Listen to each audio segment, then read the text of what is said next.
Alerte info. La capitale économique du Burundi, qui est Bujumbura, en fait depuis cet après-midi. Qu'est-ce qui se passe? Bonjour, bonsoir. Nous vous saluons de partout où vous êtes en train de nous suivre. Nous, c'est Analysons Congo. Nous venons vers vous. Nous sommes le 31 mars 2026. Nous venons vers vous pour faire une alerte et aussi échanger avec vous, parler des choses qui sont en train de se dérouler. Nous faisons vite ce flash. Nous allons peut-être continuer à les suivre après et vous tenir informé de ce qui est en train de se passer.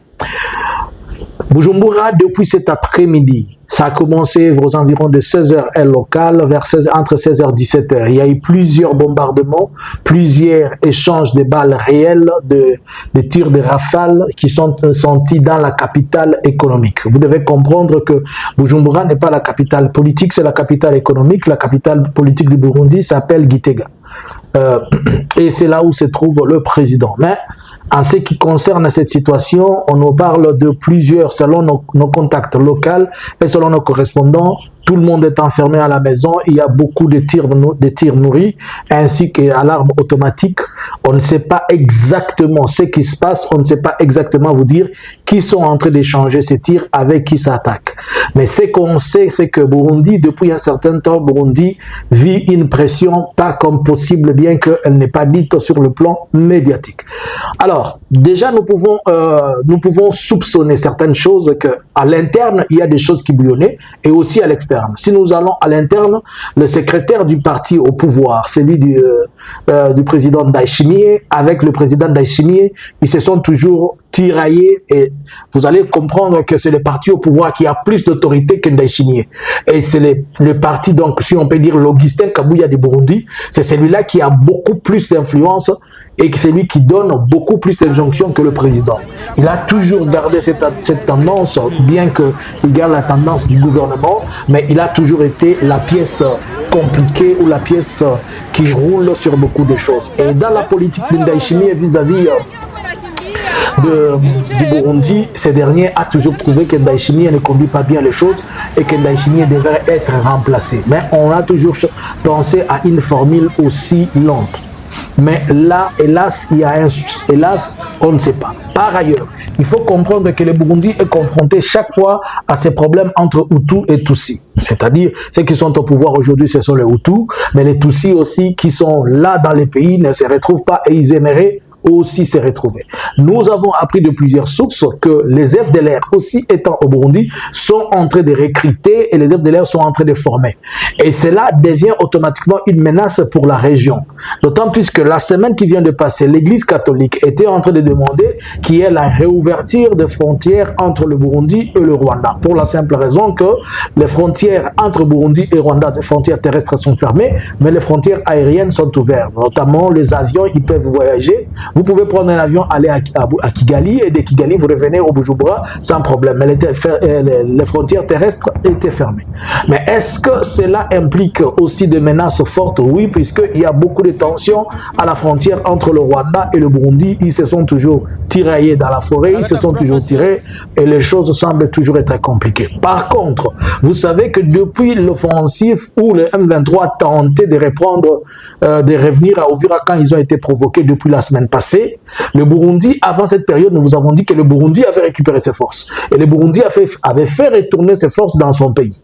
Et tant que le Burundi avait fait retourner ses forces dans son pays, certains Burundais aussi ont voulu retourner, mais ayant subi beaucoup de pertes, ils ont replié et certainement, ils n'ont pas voulu rentrer. Vous savez, il y a aussi beaucoup de confusion au niveau du terrain. Certaines personnes sont attachées au président, certains sont attachés à ceci et à cela. Alors, les forces burundaises étaient à la fois allées ou restées. Et de l'autre côté, nous avons fait part de la situation qui se passe dans les territoires de Fizi. Vous savez que après Uvira, quand vous avancez vers Mboko, et vous arrivez vers avant d'arriver vers Swima, il y a l'unique voie qui mène, c'est-à-dire la frontière, la Christ, qui va vers le Sud Kivu, et du côté de Fizi, vers Bujumbura, pas Bujumbura la capitale, mais à la frontière avec le Burundi, et trop proche, c'est presque 2 heures de voie la Christ, et vous arrivez. Alors que déjà les Ouazalendo sont en difficulté, chaque fois c'est tiraillé avec les FDL, plutôt avec les FRDC. Les FRDC étaient en train de crier qu'on voulait faire entrer l'ennemi. Et l'ennemi, on s'est posé la question, c'est qui? Est-ce qu'il y a eu un flanc qui a été attaqué de ce côté-là? On ne sait pas. Par ailleurs, vous devez retenir que la RDC est là des frontières avec le Burundi du côté à partir, si vous commencez à partir de Sangue, vous allez vers le Kiliba jusqu'à l'entrée d'Ouvira, il y a des frontières. Donc, si le M23 est de ces côtés, est-ce qu'on peut dire que le M23 a débordé pour aller entrer au Rwanda?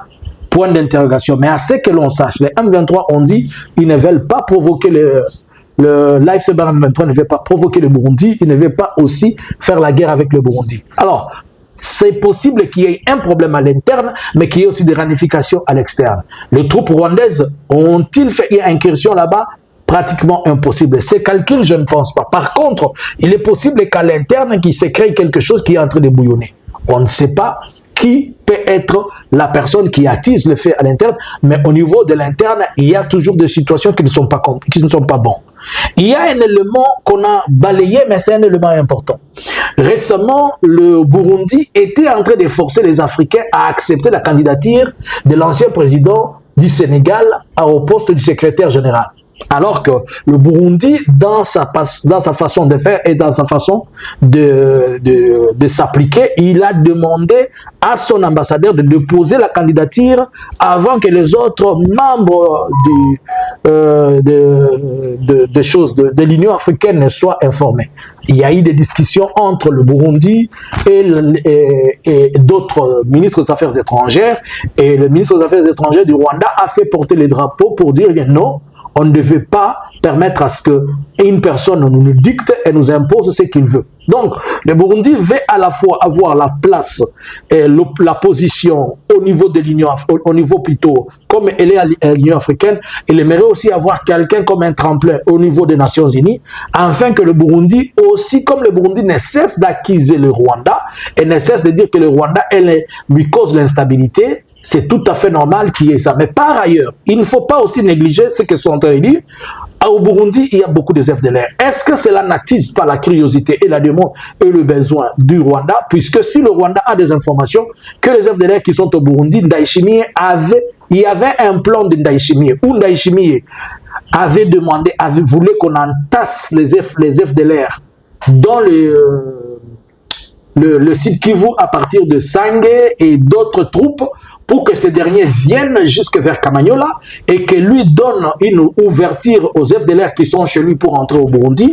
Et à ce point-là, il disait que les FRDC qui sont de partout, dans les Sud Kivu, dans les Lubero, dans les Walikale, et aussi fassent une contre-attaque pour étouffer, ainsi permettre à ce que le Rwanda serait obligé de retourner chez lui avec ses troupes pour contrecarrer ces attaques des FDLR. Donc, Ndayishimiye avait un plan avec Félix pour attaquer le Rwanda, c'est-à-dire il voulait taper le Rwanda au travers le Burundi et au travers le Sud Kivu pour venir vers la frontière de Bugarama, et aussi les troupes FRDC qui sont un peu partout. Ils devaient faire une attaque conjointe pour essayer de troubler et permettre à ce que le Rwanda tombe. Ça, c'était dans leur plan, que le Rwanda tombe, et si une fois le Rwanda est tombé, l'AFC M23 n'aura plus de secours et il sera battu. Est-ce que c'est ce plan-là qu'on est en train de mettre en exécution? Donc, attaquer d'abord le Burundi, attaque le Rwanda dans sa frontière avec le Rwanda, et les troupes qui sont entassées au Sud Kivu, ils attaquent aussi pour venir jusque vers le Kamanyola, et les autres qui sont les FRDC qui sont tout autour, Masisi, Walikale, Lubero, tout le monde descend comme ça.